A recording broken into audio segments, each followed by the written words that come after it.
يا الله، السلام ورحمة الله وبركاته. أحبتي الكرام، اليوم طريقة التقديم على رابط استمارة البنيان المرصوص للتعيينات اللي أطلقها سماحة السيد القائد بمقتدى الصدر، وللوجبة الأولى حصرا اللي مسجلين في مشروع البنيان المرصوص.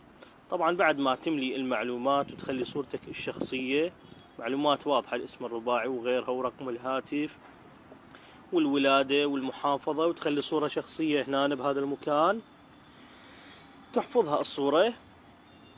تيجي بعدين على هذا برنامج الجيميل، هذا برنامج الجيميل شوفه، تدخل على هذا البرنامج، تنطيه إنشاء. هذا الإنشاء جوه إنشاء إلى من هاي اتركها، يعني هذا الجيميل مالتك هنا إلى تسوي، تبقى ضغطة وحدة تنطي لصق اللي هو الرابط مال بنيان المرصوص، الرابط الإلكتروني. الصورة شلون تجيبها؟ الصورة هنا تضغط على هاي، شوف هاي فوق بصف السهم الأزرق، تضغط عليها إرفاق ملف، تجيب الصورة اللي أنت حفظتها. على سبيل المثال هاي اللي مليتها، تنطي اختيار هنا، اختيار.